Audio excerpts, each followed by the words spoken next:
เป็ดเฮาอยู่ซ้ายล่ะไก่ซำไก่เฮาซื้อนี่เพื่อได้ลูกเป็ดไก่ซำไก่เฮาซื้อนี่อยู่เมืองน้องเซโปนโตละ150,000ไดถึกใจมันและมันมีน้ำอยู่ในหานเด้อถึกใจลิ้นมันชอบน้ำเด้แม่นคันว่ามันใหญ่เหมือนหันมันบ่ได้อยู่ซ้ำนี่นี่น้องสะนี่อยู่น้ำซักหอยจะบ่ยังกินนะหอย กินหอยได้หมอนี่ได้กินมันกินรสแม่นหอยของหอยคั้นมองได้ละลายหันจะปล่อยเป็ดให้มันกินรสแต่ว่าคักนะเดียวเฮามาเกลือนี่ก็ได้หนามมันลายแม่นบ่เกลือจะจ่อนี่ว่าแต่กลางคืนหันคั้งได้คั้งแล้วบ่ปล่อยแล้วมันเข้าคอกแม่นเพราะว่าเป็นยังจังว่าคั้งพี่น้องเอ้ยย่านอันยังแหละโจร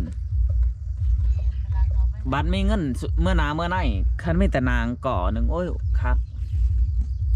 ทางเป็ดวันหันแม่นบ่ก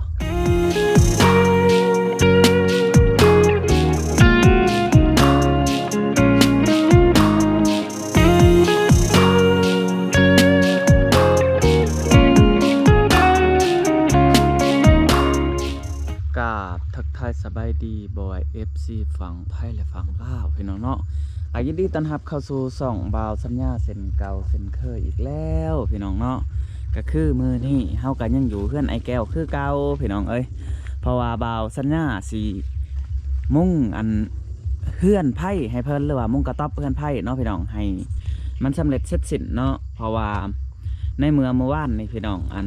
มันคำก่อนเนาะทั้งทีมงานก็ว่าให้มุ่งมือนี่เนาะก็มือนี่อาจจะแล้วพี่น้องเอ้ยโอ้ทางไอแก้วเพิ่นเฮ็ดดิจังเด้เนาะเป็ดหน่อยเจ้าบ่ไปใส่เนาะเอ่ยเนาะมันคืนมันกินแมงนั่น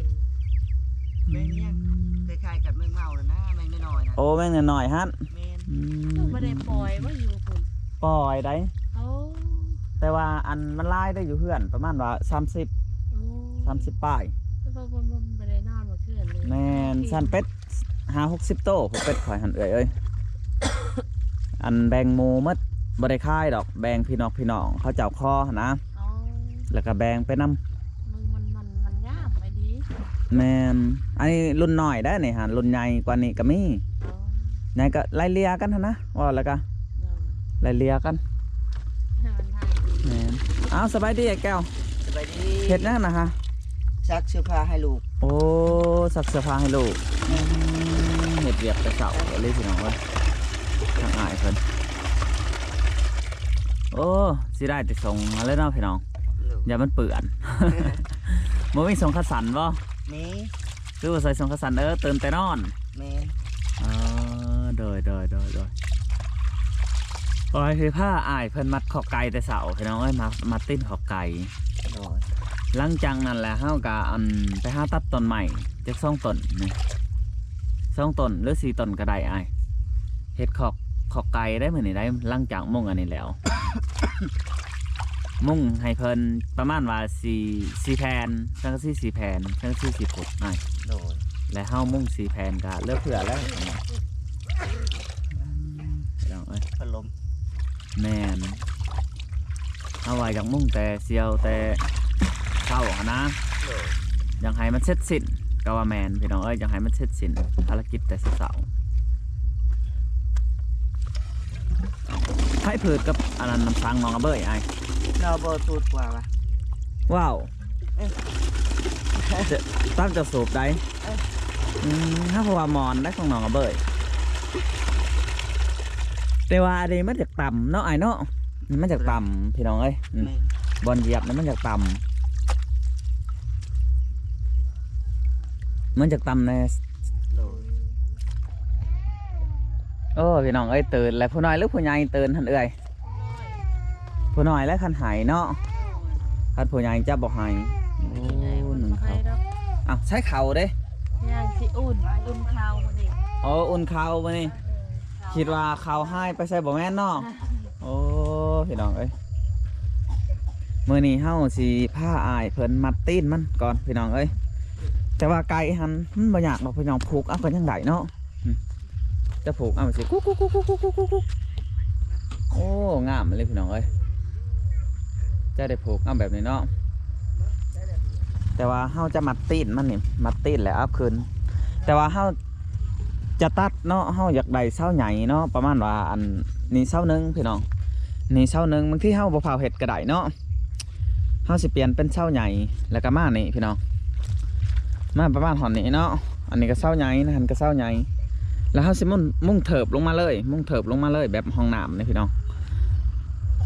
แล้วเฮาก็จะเฮ็ดบอลมันขึ้นนอนเนาะทั้งเทิงประมาณนั้นแหละพี่น้องคิดว่าเนาะบ่าวสัญญาสิเฮ็ดแน่นอนเพราะว่าอยากให้มันสบายในฝนตกพี่น้องเนาะเพราะว่าถ้าคันอยากให้นอนต้นใหม่มันก็จะลำบากยามฝนตก ตรวจเลย จะบ่ได้เฮ็ดพี่น้องเฮาจะได้หมางตารางคือเก่าพี่น้องเอ้ยอ้ายตารางนี่จะได้หมางได้หมางใหม่แล้วก็ไปอันตัดลักใหม่เด้ ตัดเช้าป่ะ ตัดเสาใหม่ประมาณซำนี้หั่นนะ แมนจังมันเถิก เฮาสิมุ่งเลยหั่นนะ แมน เพราะว่าคันว่าอันเฮาสิก้างก็ยังสิได้หมางคือเก่าพี่น้องเอ้ย ก็นั่นเช้าหน่อยอีก แม่นเฮามุ่งก่อนจังก้างตารางก็ได้ แมน แล้วก็เฮ็ดบอลมันนอนหั่นนะ มุงก้อนจังกางอันนี้กางก้อนจังมุงชื่อว่าอ้าว มัน กะ มัน แล้วบ่ได้ มันจะยากเนาะอ้ายเนาะ แมน โอ้เสียงถึมเสียงดองเนาะ ขนาดรถคืนเนาะ แม่น บ่แม่นซองดอกมันนี่ยึดทองพุ่นอีกก็แม่นหรือเปล่า ช่องดองบ่ในบ้านนี่ สิแม่นหรือเปล่าเมื่อ โอ้ วานนี้ พี่น้องเอ้ยเสียงถุมเลย อันนั้นอยู่หน้าบ่ ตาหมวนเนาะ แม่น คักและเสียงนี่อุ่นข้าว แม่น บ่ได้มาข้าวมานี่ บ่ข้าวเย็น หลาย อ๋อข้าวเย็นลายก็เลยว่าสิได้ข้าวเนาะ แม่น โอ้ยกินในข้าวเย็นก่อน กะอุ่นได้ก็ประมาณมื้อนึงน้อยเนาะ แม่น มื้อที่2นี่ก็จะอุ่นยาก แม่น เราไปยัดแซ่ ป้อลายเลยข้าวพี่น้องเอ้ย เพราะว่ามาเพื่อนเขาเจ้าเยอะนะ นี่เด้นี่ไก่เขาเจ้ามาแล้วนี่ แม่น จังหน่อยมันก็ซ้ำไก่เจ้าหากะโอเคเลยฮะ แม่น แต่ระวังมันเตะกันเด้อโอ้พี่น้องเอ้ย มาแล้วใช้มาแล้วอันนั้นลูกเป็ดหาละ ลูกเป็ดเฮาอยู่ซ้ายล่ะ ไก่ซ้ำไก่เฮาสื่อนี่เพื่อได้ลูกเป็ดไก่ซ้ำไก่เฮาสื่อนี่อยู่เมืองน้องเซโปนโตละ150,000ไร ถึกใจมันและมันมีน้ำอยู่ในหานเนอะ ถึกใจ ลิ้นมันชอบน้ำเลย แมนคันว่ามันใหญ่เหมือนหันมันบ่ได้อยู่ซ้ำนี่นี่น้องสะนี่ อยู่น้ำซ้ำ หอยจะบ่ยั่ง บ่ กิน มีนะหอย กินหอยได้หมอนี่ได้ กิน มันจะเป็นกินรส แมนหอยของหอยคั้นมองได้ละลายหันจะปล่อยเป็ดให้มันกินโลด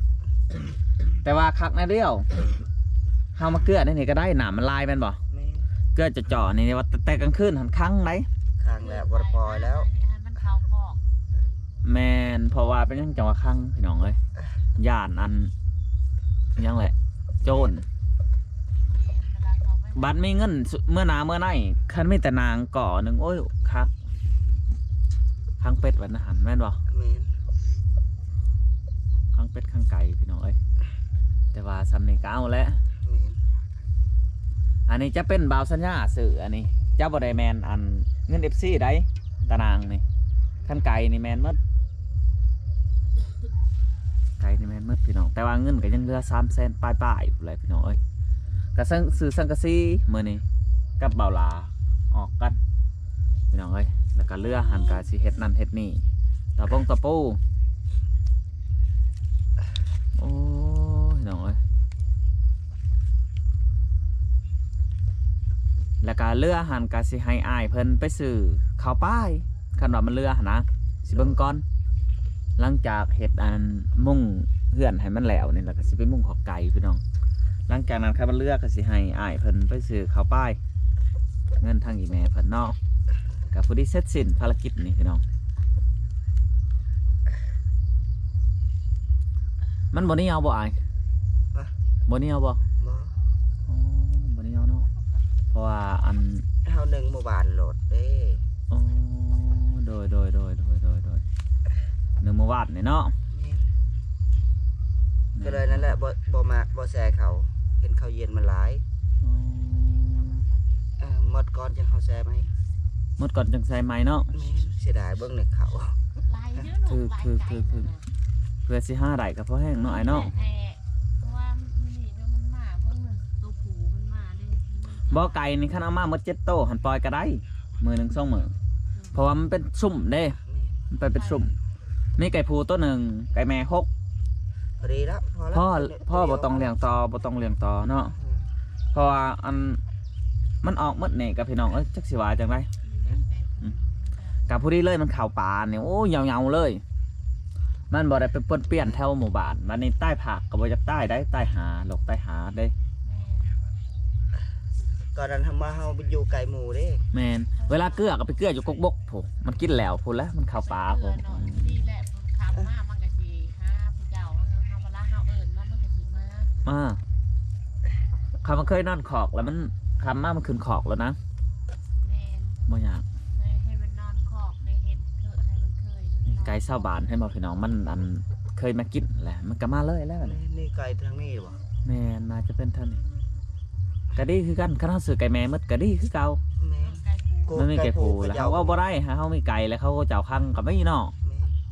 ก็คือเก่าหั่นแหละเอาไก่ผูตัวหนึงหั่นแหละลูกกำพร้าคือกันได้ผู้ขายไก่ฮะพ่อแม่บ่มีเล่าก็สู้ชีวิตมาหลายปีแต่เล่าหันอันผู้ชาย3คนนะ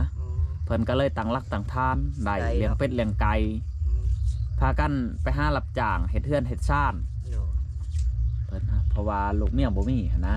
ลูกกำพร้าพ่อแม่ตายปะแต่กี้เพิ่นก็บ่ได้มีหยังนี่แหละน่าจะเป็นไก่ติเนาะ จะมาชูกันนี่จะได้พัน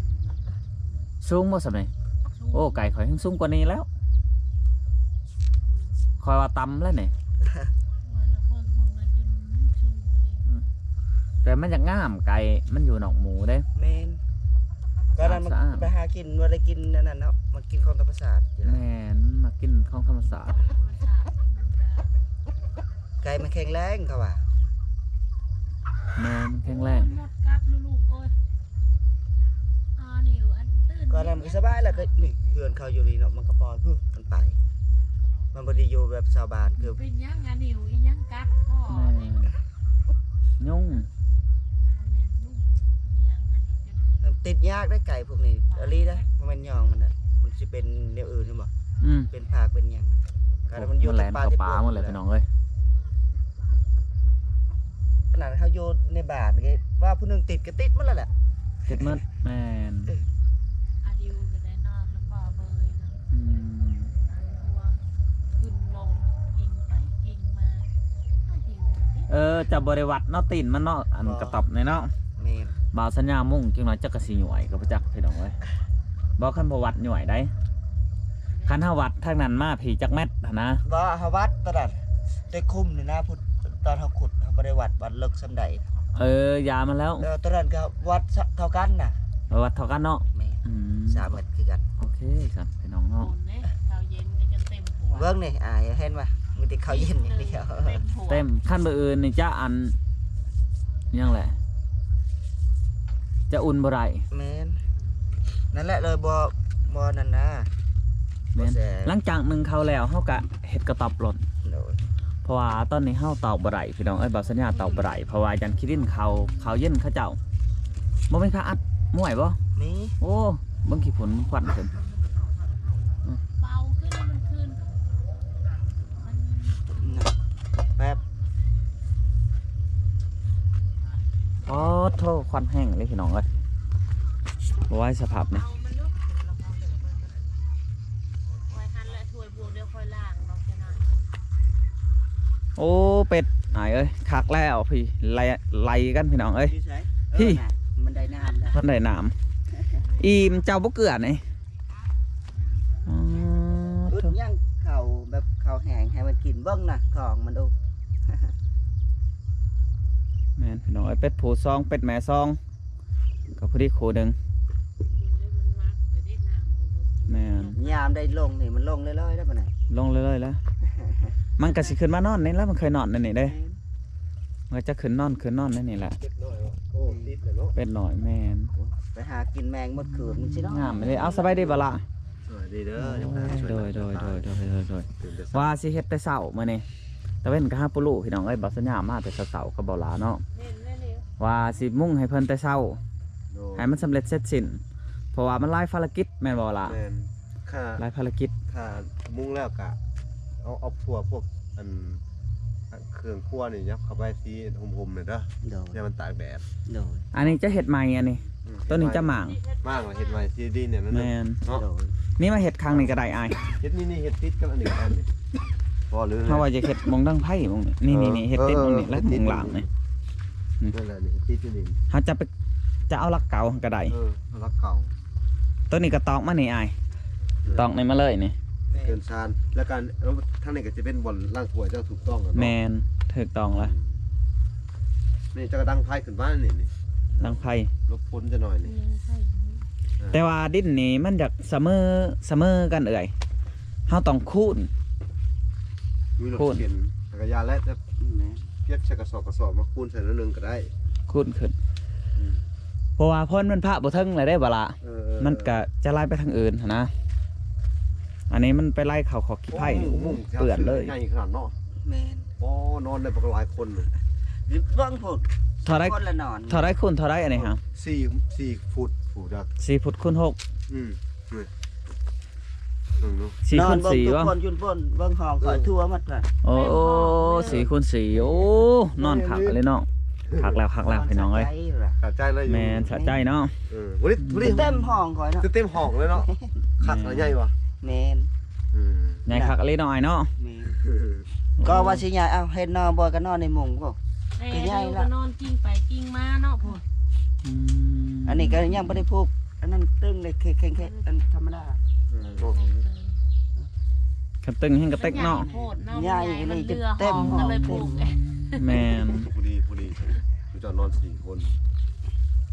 ลูกชายกกก็นอนนี่เนาะ แม่น จักมือสิให้ลูกชายกกมานอนเฮือนก่อน จ้า เนาะเอ้ย เนี่ยว่าลูกชายก็ได้ให้มานอนเฮือนกับบ่มานอนเมื่อคืนนี่ก็ว่าไปนะแม่มันเย็นแล้วมานอนเฮือนมันก็นอนเฉย ลูกสาวก็ว่าอยากนอนนํเนาะเดี๋ยวใส่แล้วนี่ อันนี้หลังจากเห็ดอันนั้นแล้วพี่น้องเอ้ยเฮาก็จะได้อันม่างอันนี้สวยกันเนาะสวยกันกับไอ้แก้วและน้องอาเบยนี่พี่น้องเนาะเฮาจะได้ลื้อขึ้นเลย อีกยังบ่ดนก็จะแล้วพี่น้องเอ้ยเพราะว่ามันหอนนี่แล้วเนาะหั่นจะเจาะนึงยังจะเจาะ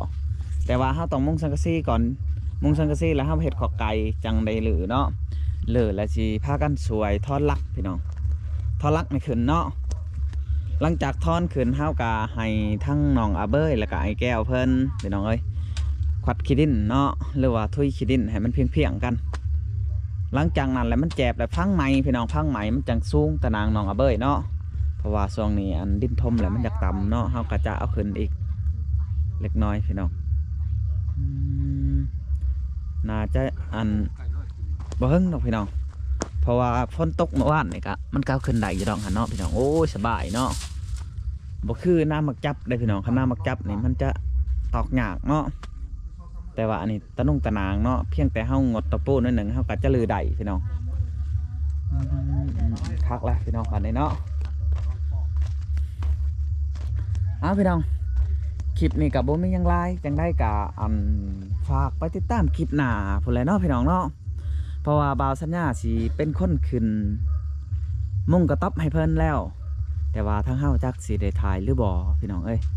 แต่ว่าเฮาก็สิให้ทั้งทีมงานจับให้บางทีเนาะเพราะว่าเฮาอยากเฮ็ดเวียกให้มันลงมาแล้วพี่น้องอยากตอกแต่เสียงแต่เช้าเนาะก็คือให้เพิ่นนึ่งข้าวแล้วก่อนจังจะเฮ็ดพี่น้องเอ้ยหลังจากนั้นแหละเฮาก็สิเฮ็ดบอลไวถ้วยน้ำเพิ่นเสร็จสิ้นตัวนี้ภารกิจตัวนี้เฮาก็จะลงไปมุ่งขอไก่พี่น้องมุ่งขอไก่แล้วเฮาก็จะหือตะนางนี่เนาะเพราะว่ามื้อนี้มันหลายภารกิจพี่น้องก็ได้ยินข่าวมาว่าทั้งเบาน้อยเนาะสิซื้อลักให้เพิ่นกับตะนางพี่น้องเอ้ยเพิ่นช่วยเขามาทางเบาหน่อยเนาะโอ้บ่สัญญาก็ดีใจน้ำเพิ่นพี่น้องเอ้ยเอาพี่น้องคลิปนี้เว้าลายใหญ่หางเนาะก็คือเฮาก็สิได้จบคลิปเพียงเท่านี้จังได้กับฝากไปติดตามคลิปหน้าพี่น้องคลิปนี้ขอกล่าวคำว่าสบายดีพี่น้อง ตะนาง